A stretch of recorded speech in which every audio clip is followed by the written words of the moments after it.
Vía Pública.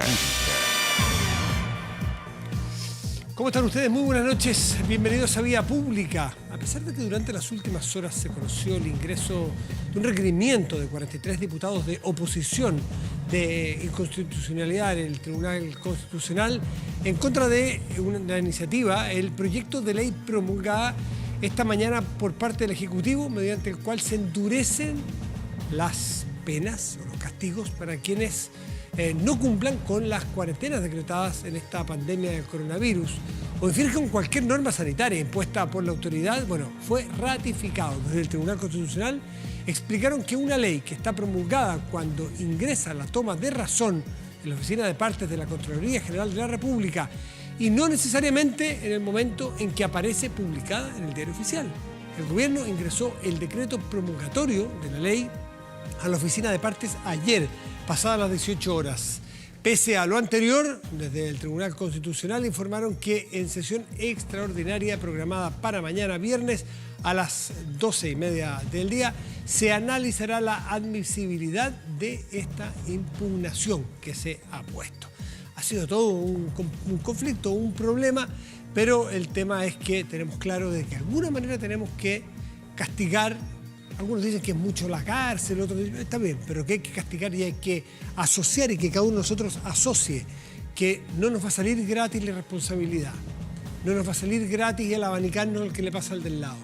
No, si vivimos en sociedad, tenemos derechos y deberes, un montón de derechos, pero el deber básico de cuidar al del lado y cumplir con la norma sanitaria que se nos ha impuesto. Bueno, nos vamos a la conversación porque parte de esto, lo que estamos hace días todos analizando, respecto de la movilidad. Y la movilidad tiene que ver cuánto somos capaces nosotros, en una ciudad como esta, de reducir todos los viajes que se hacen. Nosotros hemos podido reducir el 30 y algo por ciento, no hemos podido llegar a reducir el 40%, y deberíamos reducir en una ciudad como las europeas, que tuvieron problemas serios, y en los momentos más acuciantes como los que estamos viviendo nosotros, llegaron a bajarlo al 20%, al 20%, es decir, redujeron el 80% de los viajes. Eso es una ciudad en cuarentena. Bueno, vamos a conversar con Franco Basso, que es doctor en transporte de la Universidad Católica de Valparaíso. Franco, muy buenas noches, gracias por recibirnos. ¿Qué tal? Buenas noches, Matías, ¿cómo estás? Muy bien, gracias. Bueno, tiene que ver con esta posibilidad de controlar los movimientos de los santiaguinos, de los porteños, de los penquistas, en fin, en una ciudad donde se mueven habitualmente, controlarlo a través de nuestros teléfonos celulares de manera anonimizada, es decir, que sea un PIN, un número raro, no es que sea mi teléfono, sencillamente eso sería espionaje probablemente. ¿Qué te parece a ti, Franco? Sí, la verdad, eso es algo que ya se está haciendo. Por lo tanto, el anuncio que hizo hoy día el Ministerio de Salud en realidad no aportó nada nuevo. Existen dos iniciativas, una de la Universidad del Desarrollo junto a Telefónica y otra del Instituto de Sistemas Complejos de Ingeniería junto con Entel, que hace ya varias semanas está monitoreando la movilidad en la ciudad. Y lo hace, como bien dices tú, Matías, de manera anonimizada. Es decir, que lo que permite analizar es de forma agregada desde dónde, hacia dónde se están moviendo los santiaguinos. Y justamente la idea de eso es poder analizar cuáles son los comportamientos de movilidad que se tenía antes y después de la cuarentena. Y lo que se ha podido observar es que la cuarentena no ha tenido el efecto que uno pudiese esperar, porque ha podido reducir solamente en aproximadamente un 30% justamente esa movilidad. Y lo que también ha arrojado este tipo de estudio es que la movilidad no se reduce a todos por igual. En las comunas más adineradas, como Las Condes, Lo Barnechea, Vitacura, la movilidad se ha reducido en un 50% promedio. Para comunas más vulnerables del sector sur, algunas del sector poniente, la movilidad se ha reducido entre un 15 y un 25%. Por lo tanto, aquí tenemos un problema no solamente de reducción de la movilidad, sino también un tema de equidad territorial. Es decir, no estamos disminuyendo la movilidad de manera pareja, y las razones para aquella falta de seguimiento al confinamiento son varias. y lo importante es poder atacar las distintas problemáticas que están aquejando a las personas, de modo de poder tener realmente un confinamiento que sea efectivo. Como bien decías tú, Matías, las ciudades que en su minuto se vieron muy, muy golpeadas, esencialmente ciudades del sur de Europa, en Italia y España particularmente, lograron tener una reducción de sus viajes dentro de la ciudad fácilmente superior al 60%. Y hoy en día tenemos la mitad de eso, y con algunos lugares en los cuales la baja es muy, muy inferior a lo que debiese ser. Ahora, no nos confundamos que la trazabilidad a través de los teléfonos celulares no es una medida sanitaria en sí, es la que nos muestra cuán bien o mal nos estamos portando, cuán responsables o no estamos siendo de la pandemia. Porque no nos confundamos, no es una medida sanitaria esta. Lo que nos va a decir con el tiempo es si fuimos capaces nosotros de cumplir la ley que se nos impone, de esta ley sanitaria por el bien de todos. Sí, esto en realidad es distinto a lo que ha dicho el ministerio, y por eso quizás las palabras que utilizaron ellos, dado lo que se está haciendo, son un poco difíciles de interpretar, porque ellos hablaron de la palabra control y seguimiento. La verdad que lo que se está haciendo ahora está muy lejos de eso.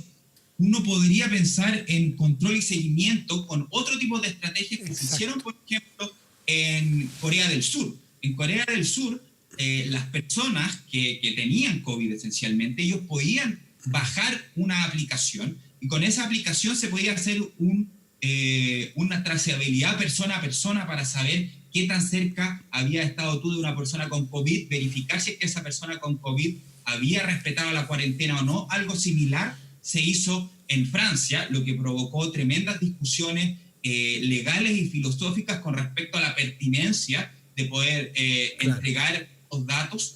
Pero lo que está planteándose acá es totalmente distinto, por cuanto lo que estamos haciendo, o lo que está haciendo las instituciones y va a empezar a seguir el gobierno, es algo meramente para mejorar la toma de decisiones, y permite analizar, por ejemplo, qué lugares de la ciudad, qué sectores son los cuales existe una mayor y eso sirve no solamente para temas epidemiológicos, sirve también para mejorar los temas logísticos. Claro, pero hay dos etapas, dos niveles. Uno es decir, información. Esto es lo que ha pasado. Aquí se está moviendo más, aquí se está moviendo menos, y la autoridad tomar decisiones a partir de esa información. Otra es la que yo entendí de alguna manera los ministros Blumel y París señalaron que se estaba evaluando. En algún momento son estas otras aplicaciones donde uno de manera voluntaria, de alguna manera, suscribe a esta red. Y uno también es anónimo, por si acaso. Esta fue la famosa, ¿te acuerdas la famosa aplicación que iba a hacer Google con Apple juntas? Claro. Donde te podían decir a ti, ojo, usted se está acercando a un lugar donde pasó alguien que tuvo coronavirus.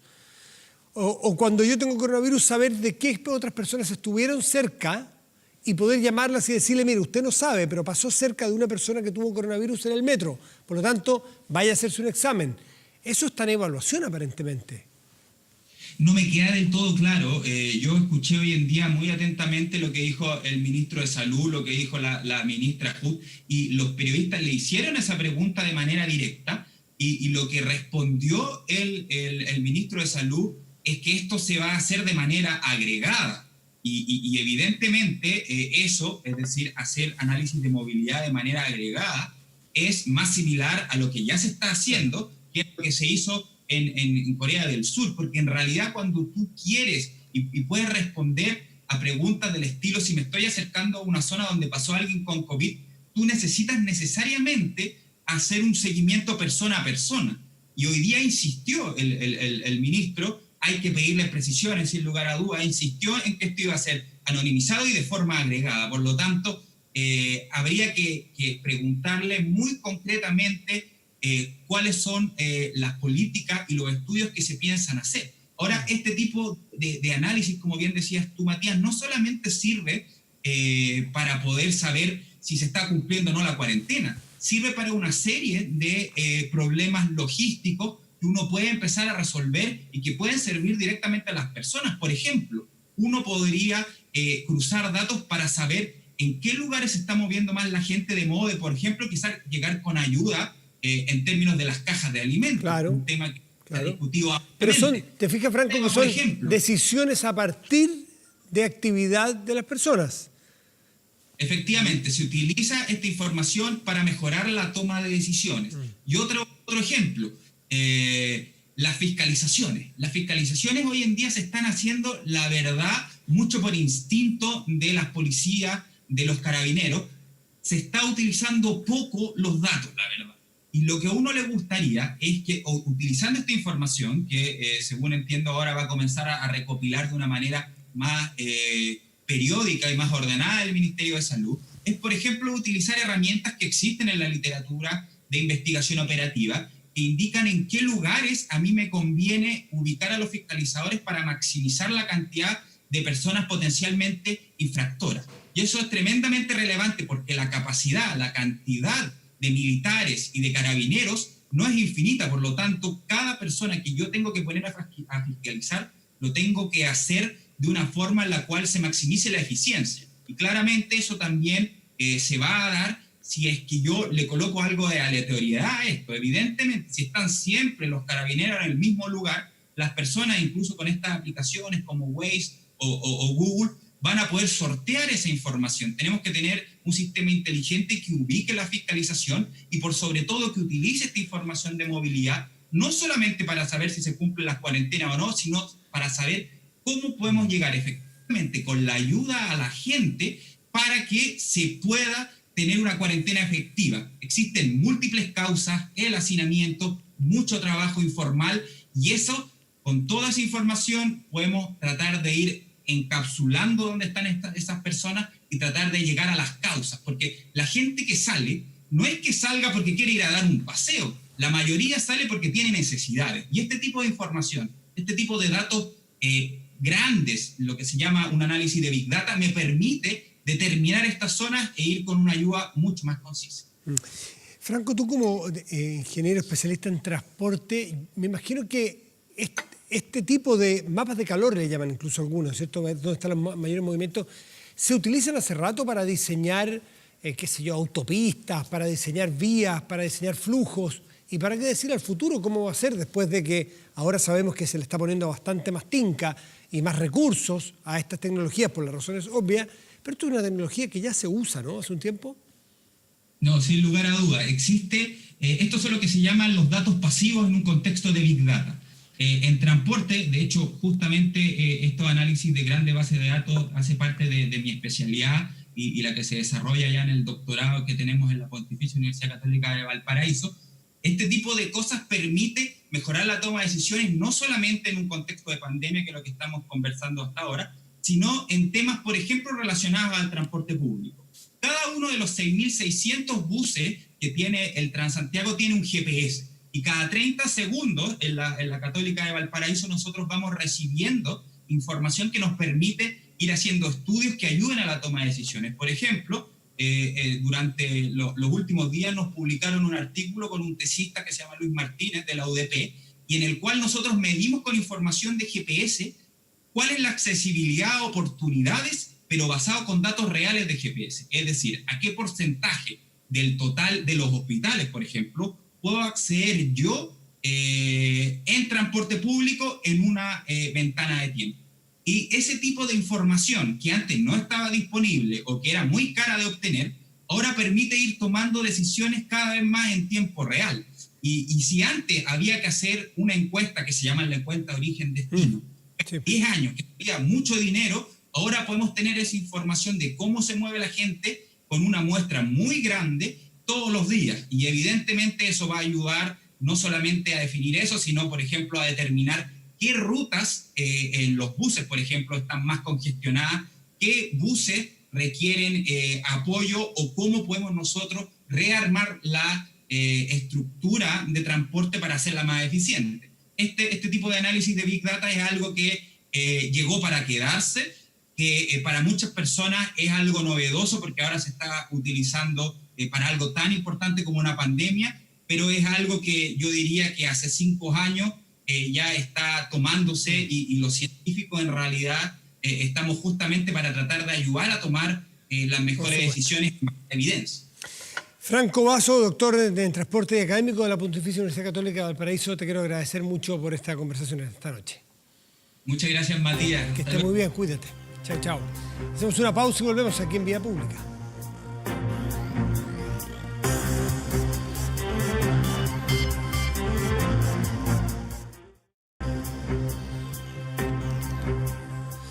Bueno, y volvemos aquí en Vía Pública para conversar de los temas más blandos, si se quiere, de esta pandemia que nos tiene a todos tan complicados. ¿No le pasa a ustedes que se levantan a veces, más allá de la suerte que esté corriendo, sano o no? Y me refiero más bien a los que estamos sanos incluso y podemos venir a trabajar, pero igual uno siente una suerte de peso porque hay estrés, porque hay cansancio, porque hay incertidumbre. Bueno, ese tipo de cosas las queremos conversar con Fabián Duarte, director del Núcleo Milenio en Desarrollo Social de la Universidad de Chile. Fabián, muy buenas noches, gracias por recibirnos. Hola, buenas noches, gracias por la invitación. Muchísimas gracias, porque ustedes han hecho un termómetro social que toca temáticas como la salud mental, que está aquejando a los chilenos y chilenas, a la población en general, a las autoridades, cómo reaccionan, por lo que entiendo también, el temor por falta de ingresos, y en fin, un montón de cosas que se han suscitado en esta pandemia. ¿Cuáles son las principales conclusiones que sacan ustedes de este estudio? A ver, este es el tercer termómetro que sacamos. Sacamos el primer termómetro justo después del estallido social, justamente para entender lo mismo que estás preguntando tú ahora sobre la percepción de la gente y de las cosas que había hecho el gobierno, estaba haciendo el gobierno. Este tercero está directamente relacionado con el coronavirus, ¿cierto? Y más bien salud mental y trabajo, que son las cosas como más preocupantes en estos momentos. Y lo que encontramos en general es que la población está teniendo problemas de salud mental. Si tú ves los resultados, un 50% más o menos tiene un ánimo peor que el que tenía antes. Su ánimo está más malo. Un porcentaje importante de la población no está durmiendo bien. Solo un 40% menciona que nunca ha tenido problemas en la última semana para dormir. El resto del 60% ha tenido algo de problema más de un día, casi todos los días. Entonces estamos encontrando que la gente está teniendo problemas de salud mental. Y nosotros creemos, porque le hacemos también varias otras preguntas, que está relacionado con inseguridad. Si uno le pregunta, ¿qué cree usted? ¿Cuán probable es que usted pierda su trabajo en los próximos meses? Hay un porcentaje importante que responde que no sabe. No. Hay un porcentaje pequeñito que dice que es probable. Es un factor de estrés monumental. Absoluto. Uno cuando hace este tipo de preguntas, en general las personas contestan, y hay un porcentaje muy pequeñito de la población que dice que no sabe o no responde. En este caso, para estas preguntas, es del orden del 40%. Hay mucha incertidumbre. Luego hacemos preguntas que tienen que ver con ¿qué pasa si usted está en cuarentena? ¿Qué es lo que le va a costar más? Y un 50% dice que es probable que sufra su ingreso. Entonces, estamos frente a una crisis ya no sanitaria, ya es una crisis, bueno, obviamente económica, como lo vemos con las cifras de desempleo, pero también está siendo una crisis mental, de salud mental. Claro. ¿Y esto tiene primero, ¿usted lo hace a lo largo de Chile o dónde está hecha la muestra? Esta es representativa a nivel nacional, justamente, es a lo largo de Chile. ¿Hay diferencia en el comportamiento, en las respuestas de personas, por ejemplo, que estén con la enfermedad o que no, o que tengan a alguien cercano, o que haya perdido un familiar en este coronavirus, en esta pandemia? ¿Ven cambios significativos ahí? Lo que pasa es que esos números son bien pequeñitos, entonces la muestra se achica muchísimo. Hay un porcentaje muy bajo de la población que ha tenido coronavirus o ha estado en contacto con gente con coronavirus. Entonces, es bien difícil ser capaz de extraer información relevante y estadísticamente confiable para decir si esa población es distinta o no a la otra población. Entonces, no hemos hecho esos cruces. Ya. Y ustedes tienen también trabajo o consulta respecto de la valoración de los trabajadores de la salud, que en otros países ha sido clave, en otros ha habido manifestaciones, ha habido todas las noches, y aquí en Chile no ha aprendido eso. A lo mejor está en la cabeza de cada uno de nosotros, pero no lo expresamos, pero está, ¿no? Yo creo que está en la cabeza de cada uno de nosotros, porque cuando esta es una pregunta que hemos hecho en todos los termómetros sobre la confianza en ciertos actores políticos y sociales, y en este caso preguntamos justamente por los trabajadores de salud y por el colegio médico, que representa de alguna manera a los trabajadores de salud, y el nivel de confianza es altísimo, mucha confianza, más del 80% de las personas tienen mucha confianza en los trabajadores de salud, en contraste con la clase política. En general, la clase política en estos indicadores que siempre preguntamos sobre niveles de confianza, salen muy mal parados, con muy poca confianza o nada de confianza. ¿Y cómo estos mismos variables se modificaron o se pueden comparar respecto del post-18 de octubre, que ustedes dicen que ahí hicieron este primer termómetro? ¿Cómo se comporta la opinión pública respecto de estos dos estímulos, por llamarlo de algún modo? Es bien interesante porque lo que no ha cambiado mucho ha sido la confianza que tienen las personas sobre los políticos, el Congreso, ministros, en este caso lo especificamos con el Ministerio de Salud, con el Ministro de Salud, y con el presidente, con bajas índices de confianza. Carabineros, durante el estallido nosotros hicimos la encuesta a finales de octubre, principios de noviembre, y tenían un nivel de confianza muy, muy bajo, y en este levantamiento ¿no? Lo han recuperado, tienen un 30% de la población que tiene mucha confianza en ellos. Los alcaldes mantienen un porcentaje relativamente parecido al que tuvieron previo a la pandemia, ¿cierto? Con un 20% menos de mucha confianza.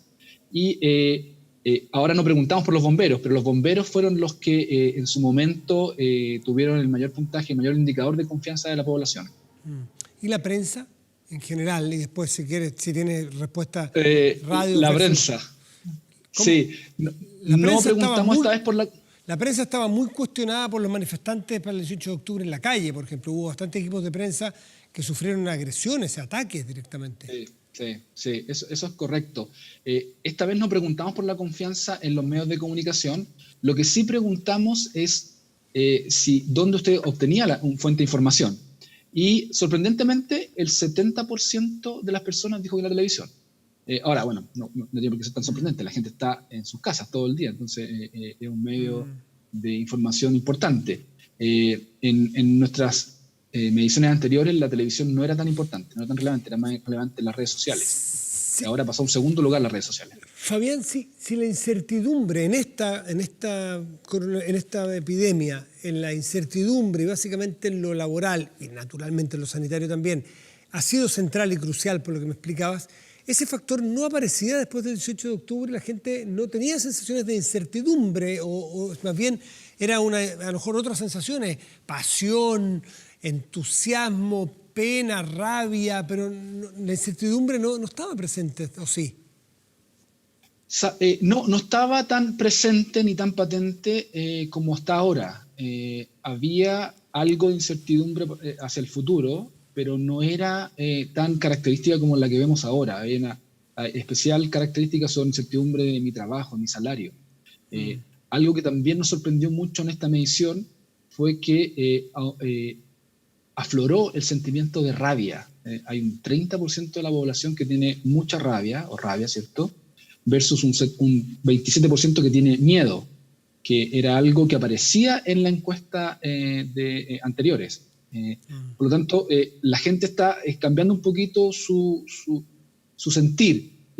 Yo creo que esto es mucho más potente que lo que ha pasado con el estallido social. Sí, es más potente. ¿Qué lo mides? ¿A qué te refieres con potente? O sea, imagínate que las tasas de desempleo son más altas. O sea, estamos hablando de tasas de desempleo que ya pasaron los 2 dígitos. Son tasas de desempleo. La gente lo lee, lo escucha, claro, entiende que está sin trabajo. Fabián, ¿será que para el 18 de octubre no se personificaba lo que ahí pasaba? O sea, no necesariamente si se producía un daño, se rompía algo, había violencia o había un estallido, no sentía que iba a ser un problema directo a mí, sino que la sociedad se iba a armar de una determinada manera, según la mirada de cada uno. En cambio, aquí la gente puede percibir temor directo o a su persona o a su entorno de que le pueda pasar algo. Entonces, por eso es que no sale a la calle, por eso es que no se expone. ¿Puede ser que el riesgo lo veían más lejano allí que ahora? Sí, yo creo que eso es correcto también. Le preguntamos a la población ahora qué pensaba sobre el coronavirus y el 75% cree que es muy peligroso o peligroso. Antes no había esta figura, como tú mencionas, de peligro de mi vida, digámoslo así, peligro de más allá O de... percepción de que yo voy a perder trabajo. Eso a lo mejor no Tal cual, estaba presente. tal cual. No estaba tan presente antes. Como te decía, la incertidumbre ahora se manifiesta patentemente en la pérdida del trabajo, en la pérdida del ingreso, no ser capaz de encontrar de proveer alimentos a mi familia. Está muy claro ahora dónde está el temor de la población. Antes estaba más difuso, era más difuso. Sí. Había distintos temores y preocupaciones. Fabián, los datos que le arrojan este termómetro social, ¿les permite a ustedes proyectar qué comportamiento van a tener los chilenos después de la pandemia? Y cruzado naturalmente sobre esa duda que tenemos si es que va a rebrotar algo de la violencia que hubo o si más bien la gente va a estar enfocada en intentar conseguir trabajo porque lo ha perdido o porque han pasado meses muy duros. ¿Les permite sacar alguna conclusión? A ver, de las conclusiones, de lo que podemos nosotros ver de esto es que la gente va a estar muy preocupada de conseguir trabajo. Va a haber esta crisis de trabajo importante a la vuelta, ¿cierto? Va a ser muy difícil volver, pero va a depender justamente de los mecanismos que utilice el gobierno para poder tratar de aminorar estos efectos, ¿cierto? En el trabajo. Pero definitivamente es una sensación de algunas de las preguntas que hacemos ahí en el termómetro, ¿cierto?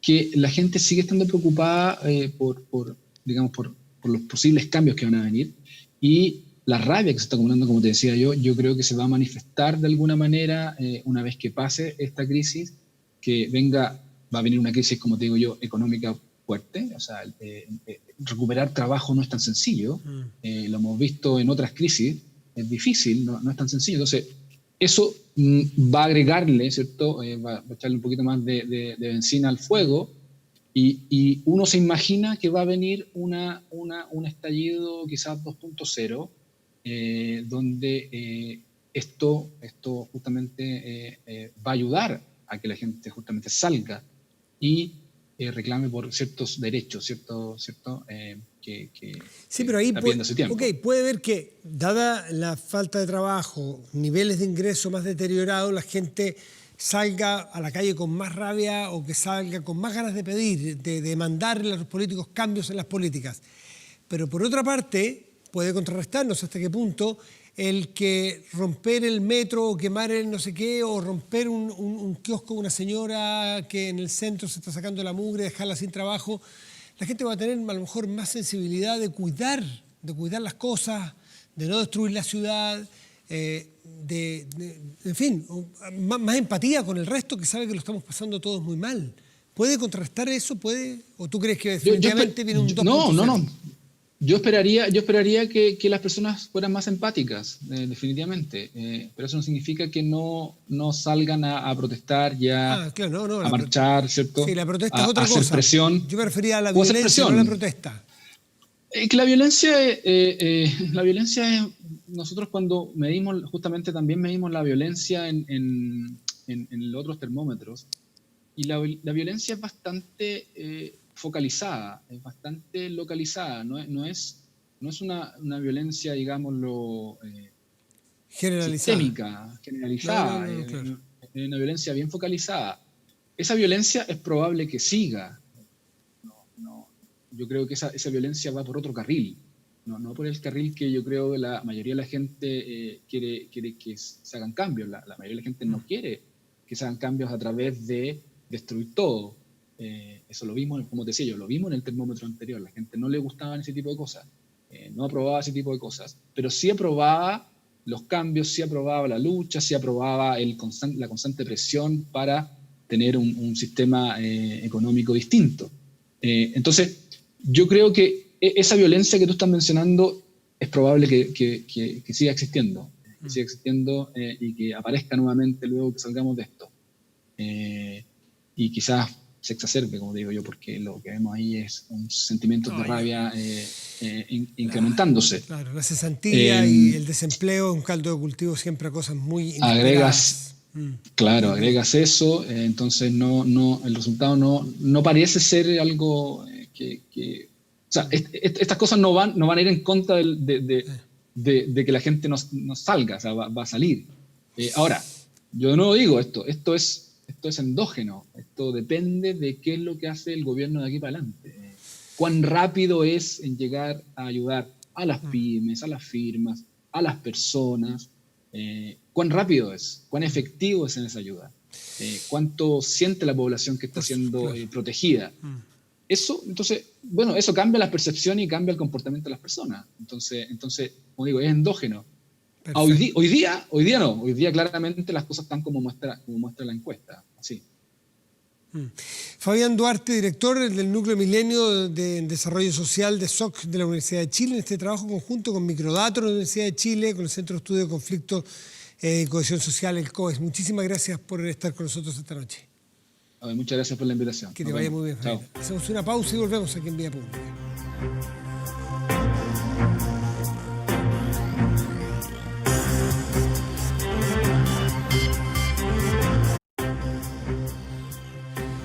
La crisis sanitaria y el desafío de educación a distancia están afectando el bienestar socioemocional de las comunidades educativas. CELClass es una plataforma educativa de aprendizaje socioemocional que ofrece actividades, contenidos y herramientas para gestionar la convivencia de educadores, estudiantes y familias. Más información en webclass.com, líder en tecnología. Vamos a nuestra pantalla y revisamos nuestro portal de noticias 24horas.cl y las noticias que hoy o que en este momento están ocupando la portada. Y tiene que ver con que se declara alerta amarilla por actividad del complejo volcánico Laguna del Maule. Ojo allí los maulinos. Entonces, este último reporte de Serena Geomín indica que durante la presente jornada se han identificado al menos 30 centros eruptivos individuales. Interesante información para tener más detalle. Y aquí en general en nuestra página de 24horas.cl información de todo tipo, económica, nacional, internacional, deportiva, en fin. Vamos a la temperatura de este momento en la región metropolitana. ¿Qué le parece? Bueno, el termómetro indica que hay 8 grados y el cielo está nublado aquí. Pero para mañana, viernes y pasado mañana, sábado, la situación esperada será la siguiente. Mañana tendremos 11 grados como máxima, probablemente, y con lluvia. Y para el sábado lo mismo, pero el cielo estará nublado, no lluvias, pero también 11 grados la máxima. Y en otras regiones de nuestro país, bueno, revisamos qué ocurrirá en Valparaíso, región de Valparaíso. Lluvia mañana y máxima probable de 15 grados. ¿Qué mejor que mirar por la ventana a la lluvia? Porque no pueden salir tampoco allí en Valparaíso en cuarentena, igual que nosotros aquí en la metropolitana. Y en Copiapó, región de Atacama, estará despejado y una máxima probable de 25 grados. Hoy Sir Paul McCartney cumple 78 años. El regalo se lo hizo él a sus fans. Sí, al revés. El cantante británico anunció que hará una reedición de lujo de uno de sus mejores discos como solista, Flaming Pie, un álbum que guarda la leyenda del origen del nombre de los Beatles. El disco saldrá a la venta el 31 de julio, lanzando originalmente el 5 de mayo, fue lanzado el 5 de mayo de 1997 y recibió certificaciones de oro en Estados Unidos, Gran Bretaña y Japón. Un éxito, cualquier cosa que haga Paul McCartney a esta altura está en su talento y su trayectoria, que la gente quiere escucharlo, quiere oírlo y lo valora. Celebramos el cumpleaños de Paul McCartney con Let It Be, canción que fue compuesta por McCartney, sencillo que alcanzó el número 1 en más de 50 países. Con McCartney y su Let It Be nos despedimos. Muy buenas noches y gracias por venir. Let it be. When the night is cloudy, there is still a light that shines on me. Shine